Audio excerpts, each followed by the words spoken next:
Jitendra Bhargav, former executive director with Air India, and Mark D. Martin of Marcus CEO of Martin Consulting, they both join us. And why do we have them on the show? Well, very simple. Indian aviation sector is flying. Indigo is ordering new aircrafts. Akasa has confirmed they've ordered, and Air India is scouting for more aircrafts wherever they can get. So what could be the India's skyline 3 years and 5 years from now? How many passenger aircraft carriers can actually be accommodated? How many would be delivered? And how many essentially India would need just in order to take the entire growing air traffic forward?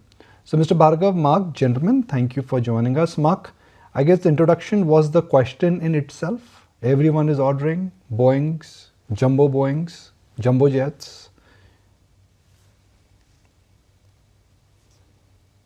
Yeah, good morning. Thanks for having me, and good to be here with you today.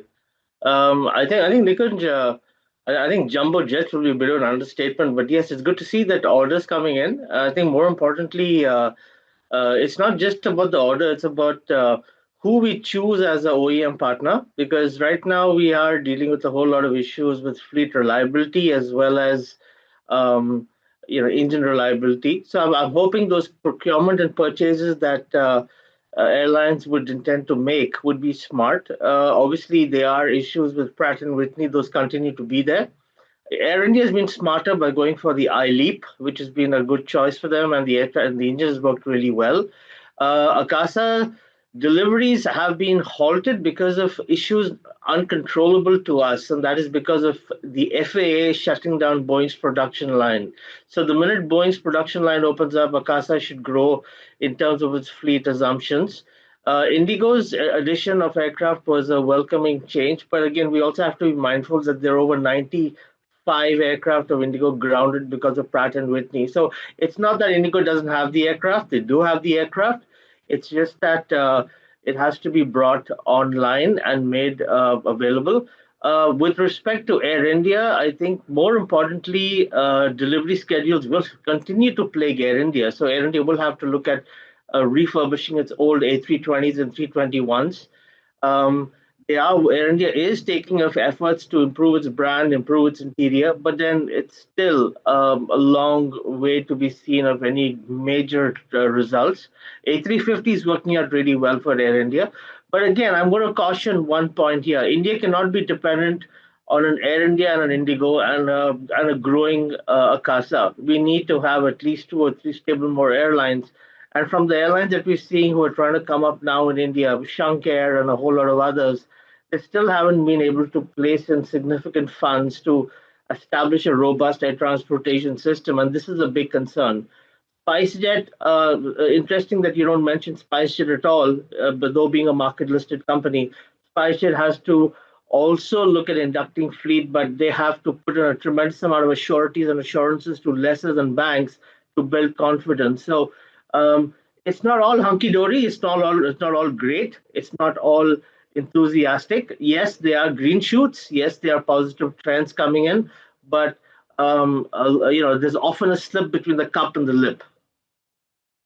There's a difference between, or a slip between cup and the lip. So Mr. Bhargav, the headlines are that India could perhaps have about 1,000 aircrafts by the turn of this decade. Is that a very ambitious number, or is that something which you see could actually become reality by the turn of this decade? What we need to look at is the growth trajectory that is assured as far as India is concerned. What are the 3 factors which primarily lead to a major jump in the number of people wanting to fly? A, the economy. B, the infrastructure, airports, and the aircraft that the airlines are ordering. So all 3 are converging very, very affirmatively, and there is no doubt that India will progress and will keep continuing. Now, when we talk of 1,000 aircraft on order and aircraft being inducted in a phased manner, let's not overlook the fact, one, it takes care of the growth. Second, it takes care of the aircraft which are gradually phased out because they're either fuel efficient or they're old aircraft. So the net accretion will be there substantially. And that is why we are very hopeful that it's not only the third largest industry as far as the domestic market is concerned, but we also need to climb up as far as the international traffic is concerned. And that is where the growth potential will be. Indigo has for the first time ordered large capacity aircraft, long haul aircraft. Air India has already ordered. And there, Indigo is going to get it in 2027. So what we are going to be witnessing is twofold things. One, the Gulf carriers and the Southeast Asian carriers began dominating the Indian market because Indian carriers 20 years ago did not have the wherewithal, Air India particularly. Now, and that is why most Indian passengers from Bangalore, Hyderabad, Chennai, and other cities were flying into one of the Gulf countries and then taking the flight Emirates, Etihad over to US and Europe.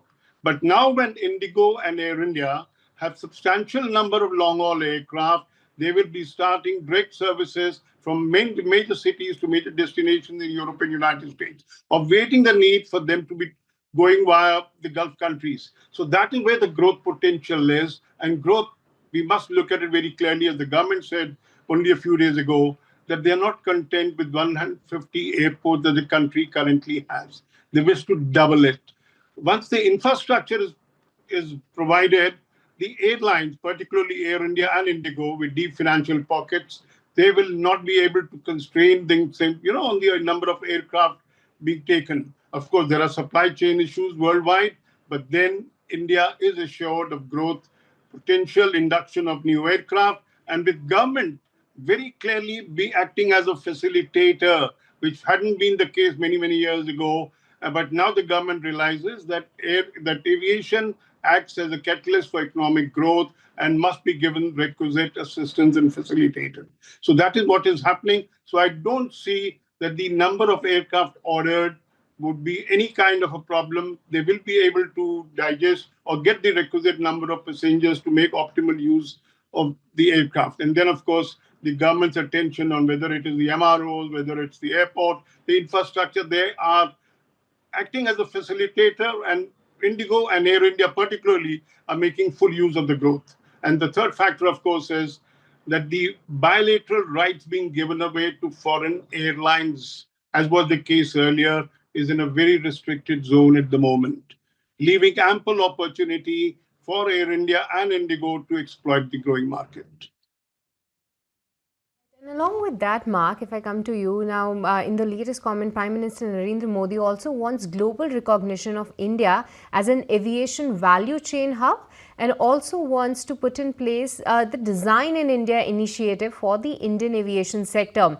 What kind of a support do you believe that the industry needs at this point in time? Because Mr. Bhargava also highlighted some of the areas where India wants to grow, case in point being MRO. So on these factors, where do you believe that we require a policy support, and in what sense can it come? Do you believe that PLI could be a good option? Well, the bigger challenge that we've had for Make in India, at least on the passenger air transport segment, is that most of the OEMs don't really want to give production rights to India, because it is derivative of those production aircraft is what a lot of OEMs will not have IP control on. Even now, the CN235 and the CN295, which is coming in for defense, we're looking at converting that into a civilian variant. Again, it needs approval from EADS. The broader point we have here is that I think one thing interesting is that a lot of our MRO environment today, whether it's engine overall and component overall, sadly, we still have to send every engine outside India for maintenance, landing gears, APUs, major components. But certain steps have been taken. For example, Adani is setting up its own engine MRO and major component facility very soon. But that's going to take three years for it to start. I'm going to call, it's like I said, it's not all hunky-dory. One of the biggest issues today, product support, MRO, we can manage with it, we can live with it, because when you send it outside India, you're not compromising on quality and maintenance standards are higher. The biggest issue today we're dealing with, guys, is airports. Airports are breaking. Delhi airport has had, forget roof collapses. I mean, it takes 4 hours to check in Delhi airport. Mumbai is going to be shutting down, and commercial flights are going to be going over to Navi Mumbai. There's no multimodal infrastructure set up for Navi Mumbai yet. Jawar Airport is still not started. It's a disaster. It's going to take at least 4 to 5 months for Jawar Airport to have its first commercial flight and multimodal road transportation infrastructure that will take passengers to the new airport.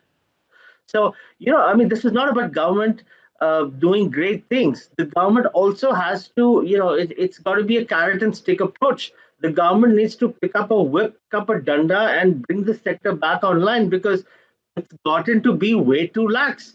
I think everyone out there has suffered check-in times in Delhi airport and Mumbai airport. So our airports are choking.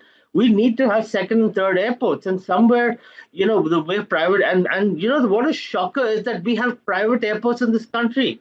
10, 15 years ago, we went hammer and tongs on Airports Authority of India and being a government airport company being a disaster. Well, guess what? AAI today run much better airports than private companies, and that says something. And somebody in the government needs to crack the whip. It's not about elections. It's not about appeasement. It's about making sure our sector is on its toes.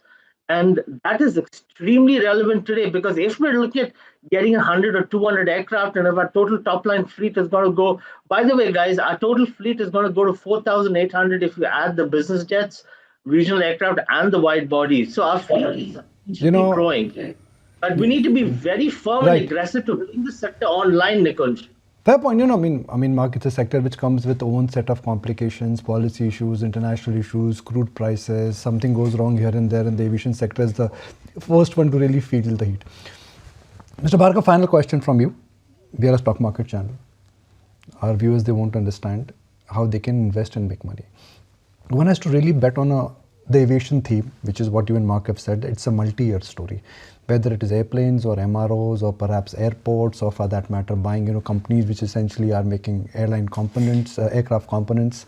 If you have to choose one theme or one stock or one company, which one would Jitendra Bhargav bet on? Well, at the moment, there's only Indigo, only looking at it, which has been growing rapidly and creating wealth. But in Air India, once it gets listed, yes, you can look forward to it. But, I just want to make a point. Yes, we are on a growth trajectory and we will grow. There will be hurdles like the delays in commissioning of airports, etc., will be there.